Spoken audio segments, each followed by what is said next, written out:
ओम नमः शिवाय। जय श्री कृष्ण भक्तों, स्वागत है आपका आपके अपने आध्यात्मिक चैनल स्पिरिचुअल कथा 1111 में।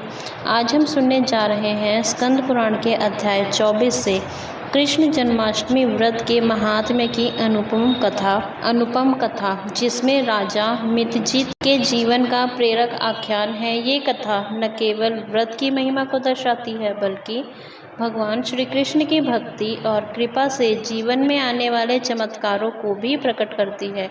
आइए पूरी श्रद्धा से इस पवित्र कथा का श्रवण करें। श्रावण माह महात्म्य 24वां अध्याय। श्री कृष्ण जन्माष्टमी व्रत के महात्म्य में राजा मितजीत का आख्यान। ईश्वर बोले, हे ब्रह्मपुत्र, पूर्व कल्प में दैत्यों के भार से अत्यंत पीड़ित हुई पृथ्वी बहुत व्याकुल तथा दीन होकर ब्रह्मा जी की शरण में गई।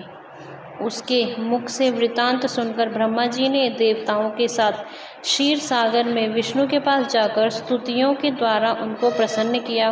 तब नारायण श्रीहरि सभी दिशाओं में प्रकट हुए और ब्रह्मा जी के मुख से संपूर्ण वृतांत सुनकर बोले, हे देवताओं, आप लोग डरें मत। मैं वसुदेव के द्वारा देवकी के गर्भ से अवतार लूँगा और पृथ्वी का संताप दूर करूँगा। सभी देवता लोग यादवों का रूप धारण करें, ऐसा कहकर भगवान अंतर ध्यान हो गए। समय आने पर वह देवकी के गर्भ से उत्पन्न हुए। वसुदेव ने कंस के भय से उन्हें गोकुल पहुंचा दिया और कंस का विनाश करने वाले उन कृष्ण का वहीं पर पालन पोषण हुआ। बाद में मथुरा में आकर उन्होंने अनुचरों सहित कंस का वध किया। तब पूर्ववासियों ने आदर पूर्वक यह प्रार्थना की, हे कृष्ण, हे कृष्ण, हे महायोगीन, हे भक्तों को अभय देने वाले, हे देव, हे शरणागत वत्सल, हम शरणागतों की रक्षा कीजिए। हे देव, हम आपसे कुछ निवेदन करते हैं, इसे आप कृपा करके हम लोगों को बताएं।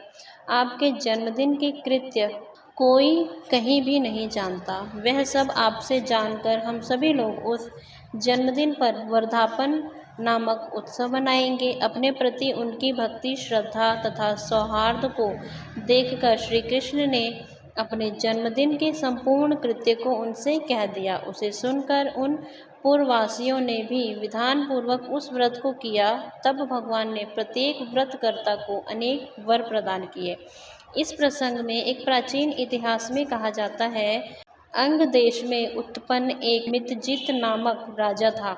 उसका पुत्र महासेन सत्यवादी तथा सन्मार्ग पर चलने वाला था, सब कुछ जानने वाला। वह राजा अपनी प्रजा को आनंदित करता हुआ उनका विधिवत पालन करता था। इस प्रकार रहते हुए उस राजा का अकस्मात देवयोग से पाखंडियों के साथ बहुत काल पर्यंत साहचर्य हो गया और उनके संसर्ग से वह राजा अधर्म परायण हो गया। वह राजा वेद, शास्त्र तथा पुराणों की बहुत निंदा करने लगा और वर्णाश्रम के धर्म के प्रति अत्यधिक द्वेष भाव से युक्त हो गया। हे मुनिश्रेष्ठ, बहुत दिन व्यतीत होने के पश्चात काल की प्रेरणा से वह राजा मृत्यु को प्राप्त हुआ और यमदूतों के अधीन हो गया। यमदूतों के द्वारा पाश में बांधकर पीटते हुए यमराज के पास ले जाते हुए वह बहुत पीड़ित हुआ। दुष्टों की संगति के कारण उसे नरक में गिरा दिया गया और वहाँ बहुत समय तक उसने यातनाएं प्राप्त की। यातनाओं को भोग कर अपने पाप के शेष भाग से वह पिशाच योगी को प्राप्त हुआ। भूख व प्यास से व्याकुल वह भ्रमण करता हुआ मारवाड़ देश में आकर किसी वैश्य के शरीर में प्रवेश करके रहने लगा। वह उसी के साथ पुण्यदायिनी मथुरापुरी चला गया। वहाँ पास के ही राक्षसों ने उस पिशाच को उसके गृह से निकाल दिया। तब वह पिशाच वन में तथा ऋषियों के आश्रम में भ्रमण करने लगा। किसी समय देवयोग में श्री कृष्ण जन्माष्टमी के दिन व्रत करने वाले मुनियों तथा द्विजों के द्वारा महापूजा तथा नाम संकीर्तन आदि के साथ रात्रि जागरण किया जा रहा था। वहां पहुंचकर उसने विधिवत सब कुछ देखा और श्रीहरि की कथा का श्रवण किया। इससे वह उसी क्षण पाप रहित, पवित्र तथा निर्मल मन वाला हो गया। वह यमदूतों से मुक्त हो गया और प्रेत योनि छोड़कर विमान में बैठ दिव्य भोगों से युक्त हो विष्णु लोक पहुंच गया। इस प्रकार इस व्रत के प्रभाव से पिशाच योनि को प्राप्त उस राजा को विष्णु का सानिध्य प्राप्त हुआ। तत्वदर्शी मुनियों ने पुराणों में इस शाश्वत तथा सार्वलौकिक व्रत का पूर्ण रूप से वर्णन किया है। सभी कामनाओं को पूर्ण करने वाले इस व्रत को करके मनुष्य सभी वांछित फल प्राप्त करता है। इस प्रकार जो कृष्ण जन्माष्टमी के दिन इस शुभ व्रत को करता है वह इस लोक में अनेक प्रकार के सुखों को भोग कर शुभ कामनाओं को प्राप्त करता है। हे ब्रह्मपुत्र, वहाँ वैकुंठ में 1,00,000 वर्ष तक देव विमान में आसीन होकर नानाविध सुखों का उपभोग करके अवशिष्ट पुण्य के कारण इस लोक में आकर सभी ऐश्वर्यों से समृद्ध तथा सभी अशुभों से रहित होकर महाराजाओं के कुल में उत्पन्न होता है। वह कामदेव के समान स्वरूप वाला होता है।